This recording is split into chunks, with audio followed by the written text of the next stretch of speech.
in the name of Jesus. Therefore, thus will I do unto thee, O Israel, and because I will do this unto thee, prepare to meet thy God, O Israel.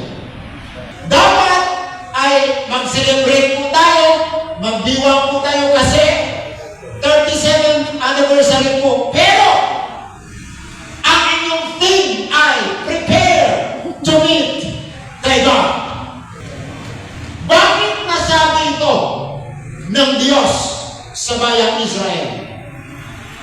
Ang salitang ito ba, Pastor, ay pwede ba sa ating panahon ngayon or sa kanilang panahon lang? Tandaan palagi, ang Diyos hindi po nagbabago. Amen. Kung ano ang salita na noon, pwede yan sa iyo ngayon, pwede yan sa akin ngayon. Amen. Meron pong mga dahilan kung bakit nasabi ito ng Diyos through Prophet Amos para sa mga Israelita. Ang pinaka-dahilan ay backslide na yung mga totoong anak ng Lord na nagpupuri sa Kanya. Gusto kong makita yung totoong anak ng Lord na kahit anumang sitwasyon sa buhay, kaya pa rin nag-ikot sa Panginoon, kahit nila pa sa mga pamatagal na ng panahon na nakantay sa Lord, pero maglilingkod pa rin sa Panginoon. Amen. Meron po kasi tayong sariling prinsipyo minsan na siyang dahilan kung bakit tayo nahihirapang maglingkod sa Diyos. Right. Amen. May sarili tayong prinsipyo.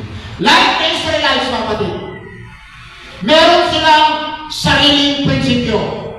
Saan nila nakuha nun? Nung sila ay naging captive ng Assyrian. Ang Israel, kapatid, ay pinagpala sila. Mas lalo silang pinagpala nung naging captive sila. Yet, hindi kayo manumbalik sa akin. Hindi kayo nanumbalik sa akin. Hindi kayo nanumbalik sa akin. Hindi kayo nanumbalik sa akin. Pero bakit ang sinabi ng Lord? Prepare to meet thy God.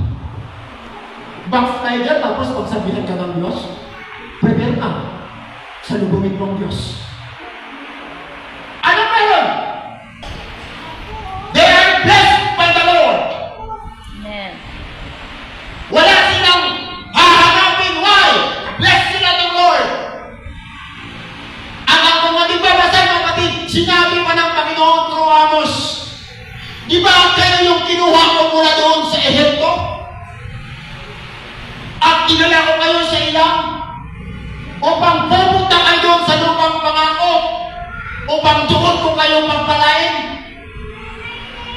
At merong pagkain na hindi na ninyo kailangan pang gawin. Naka-prepare na lahat. Hello? Amen. Minsan sa buhay mo ng isang Kristiyano, kapag pinagpala ka ng Diyos, saan ka lumayo sa Panginoon? Bury me. Yes, amen. Maraming mga anak ng Diyos nagpipray, Lord, pagpalain mo ako.